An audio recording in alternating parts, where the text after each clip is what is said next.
भैया एक जीरोक्स दे देना जल्दी से। चोट लग गई, बैंडेड लगाना पड़ेगा। That hotel had jacuzzi in bathroom. It was awesome. हमारे गांव में तो आज भी जीप चलती है। आपने क्या एक बात नोटिस की? इन सारे सीन्स में कभी भी किसी चीज़ों का नाम नहीं लिया जा रहा था, बल्कि एक ब्रांड का नाम ले रहे थे। फोटोकॉपी जीरोक्स बन चुका है, अधेसिव बैंडेज बैंडेड और बाथटब जकूजी। और जीप को जीप, मुझे सच में नहीं पता जीप को क्या बोलते हैं, but definitely jeep is a brand name. Business या मार्केटिंग की दुनिया में इसे कहते हैं जनरलाइज्ड ट्रेडमार्क, मतलब कोई ब्रांड इतना बड़ा हो जाए कि उसका नाम उस चीज़ की पहचान बन जाए। और आज हम बात करेंगे एक ऐसे ही ब्रांड की जो इतनी बड़ी हो गई कि वो एक खास तरीके के खिलौने की पहचान बन गई। यस, टॉयज़, खिलौने, या सच कहूँ तो खिलौने भी नहीं, या सिर्फ एक क्यूब जो किसी भी खिलौने का शेप ले सकता है। ये कहानी एक ऐसे ब्रांड की जो एक छोटे से कारपेंटर की दुकान से शुरू होती है और आगे चल के दुनिया की सबसे बड़ी टॉय ब्रांड बन जाती है। लेकिन उससे पहले इस ब्रांड ने एक ऐसा भी दौर देखा जहां वो दिवालीपन से महज 90 दिन दूर थे। Then they did something which change their fortune forever. ये कहानी है लेगो की और उसके टर्न अराउंड की।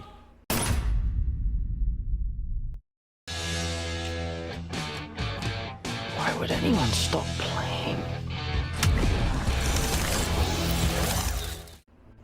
हेलो, मेरा नाम है पुष्कर कांत और आज हम बात करने वाले हैं काफ़ी इंटरेस्टिंग बिजनेस केस स्टडी की, जहां सक्सेस है, फेलियर है, आइडियाज़ हैं and lot of learning. So stay tuned, watch till and.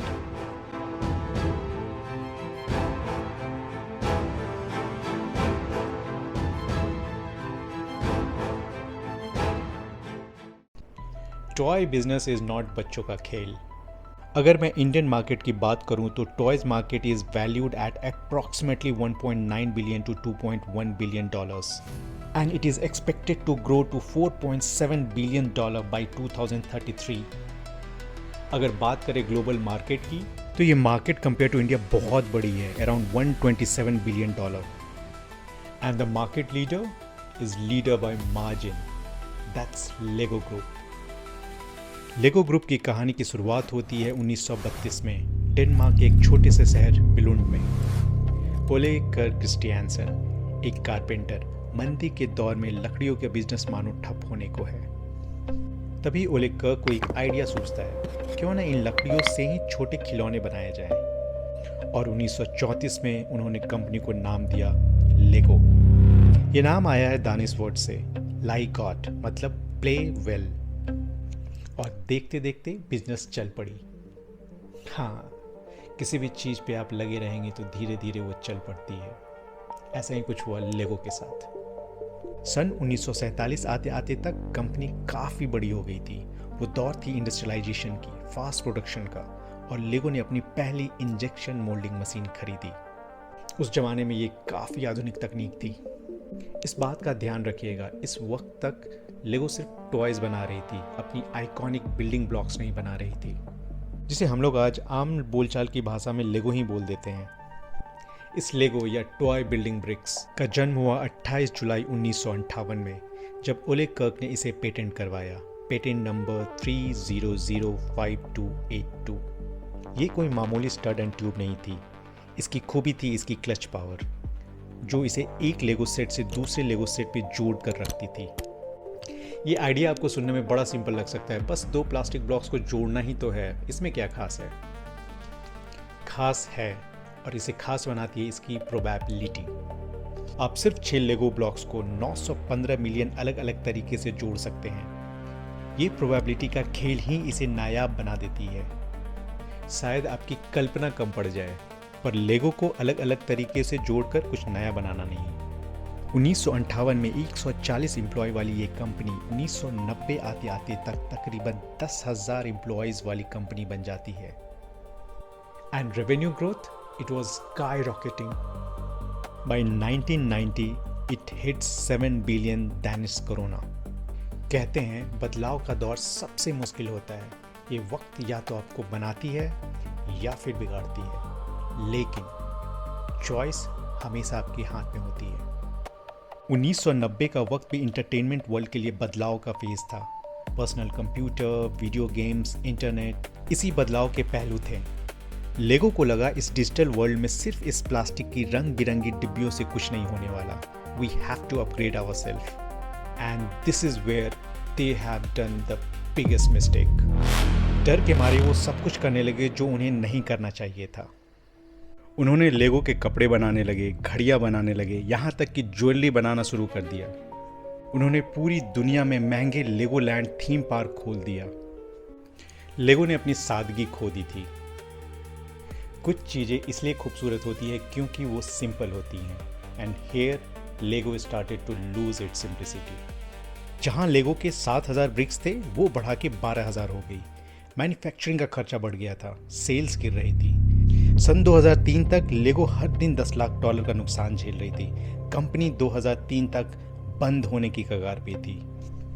लेकिन जैसा मैंने पहले कहा था, बदलाव का दौर मुश्किल होता है, लेकिन इस बदलाव में बनना है या बर्बाद होना है ये हमारी चॉइस होती है। लेगो ग्रुप ने भी एक चॉइस लिया। They have appointed Jürgen Vig Kunstrop as president and CEO in 2004. Jürgen ने आते ही सबसे कड़वा सवाल पूछा, क्या समस्या खुद लेगो में है? ये सवाल ज़रूरी था क्योंकि जब आप मुश्किल वक्त से गुजर रहे होते हो, सही दिशा में वापस आने की शुरुआत होती है खुद से सच बोलकर। लेगो ग्रुप का जवाब था हाँ, प्रॉब्लम थी पिछले एक दशक की स्ट्रैटेजी में, एक्सपेंशन में और खुद को रेलेवेंट रखने की फोमो में। Jürgen started to cut down all unnecessary expenses and expansions. He sold the theme park, stopped making jewelry and clothing. Again, he reduced the Lego bricks types from 12,000 to 7,000. He had just one mantra. Lego is not just toy. It is a tool of systematic creativity. He have took a lot of bold moves.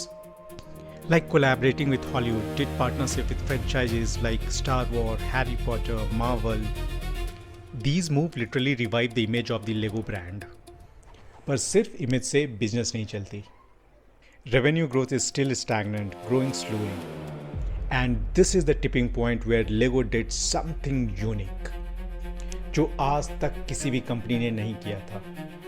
और ये एक move लेगो group को हमेशा के लिए बदल के रख देती है। 2008 में लेगो ने एक जापानी कंपनी के साथ मिलकर एक प्रोग्राम स्टार्ट किया, लेगो कुजू। कुजू का मतलब होता है imagination, fantasy. Lego invited all their fans as a partner. Yes, as partner. इसे कहते हैं को क्रिएशन। लेगो ने बड़ी सिंपल शर्त रखी, आप फैंस से घर बैठे कोई भी क्रिएटिव लेगो डिज़ाइन बनाइए और उसे लेगो के वेबसाइट पे पोस्ट कर दीजिए। अगर उस आपके बनाए हुए डिज़ाइन को 10,000 से ज़्यादा वोट मिला तो लेगो उससे ऑफिशियल प्रोडक्ट बनाकर दुनिया भर के स्टोर में बेचेगा। और मज़े की बात यह है, उस डिज़ाइन से होने वाली सेल्स की 1% की रॉयल्टी आपको मिलेगी। ये लेगो कुजू प्रोग्राम 2008 से लेकर 2014 तक चला और इस प्रोग्राम के ज़रिए तकरीबन 5 लाख लोगों ने लेगो को अपना डिज़ाइन कंट्रीब्यूट किया। एंड नो वंडर, इस प्रोग्राम के थ्रू हमें 2012 में माइनक्राफ्ट लेगो सेट मिला, फिर वुमेन ऑफ नासा और डेलोरियन कार जैसे आइकॉनिक लेगो सेट मिला। कंपनी के अंदर भले ही सिर्फ 120 डिज़ाइनर थे, बट बाय दिस मूव तकरीबन 1,20,000 वॉलंटियर डिज़ाइनर्स कंपनी के लिए नए नए आइडियाज़ दे रहे थे। आज लेगो ग्रुप की वैल्यू $7.6 बिलियन है, जो मेटल और हैस्ब्रो जैसे दिग्गज कंपनियों से भी आगे है।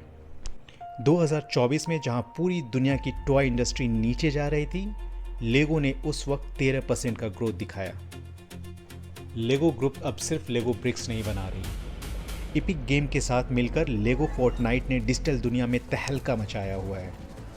और रही बात क्लाइमेट सेविंग की, तो 2032 तक लेगो ने अपने सारे ब्रिक्स को पूरी तरह सस्टेनेबल मटेरियल से बनाने की तैयारी कर ली है। आखिर में फिर मैं यही कहना चाहता हूँ, ये कहानी सिर्फ एक कंपनी की राइज, फॉल एंड फिर से राइज की नहीं है। ये कहानी है 1932 में उस कारपेंटर की सोच की, जो मंदी के दौर में अपने एक छोटे से आइडिया पे भरोसा दिखाया। ये कहानी है 1958 की उस पेटेंट की, जिसने ये साबित किया कि एक सिंपल आइडिया भी कमाल कर सकती है। ये कहानी है 2008 की उस कुसो प्रोग्राम की, जिसने ये दिखाया कि अगर हम साथ मिलकर काम करें तो ज़्यादा बेहतर नतीजे ला सकते हैं। ये कहानी है उस सोच की, उस हौसले की, जो हमारे मुश्किल दौर में ये बतलाती है, either you succeed or perish, choice is yours. Thank you for your time. You're watching T-Rex. If you like this content, do like, share and subscribe. Thank you.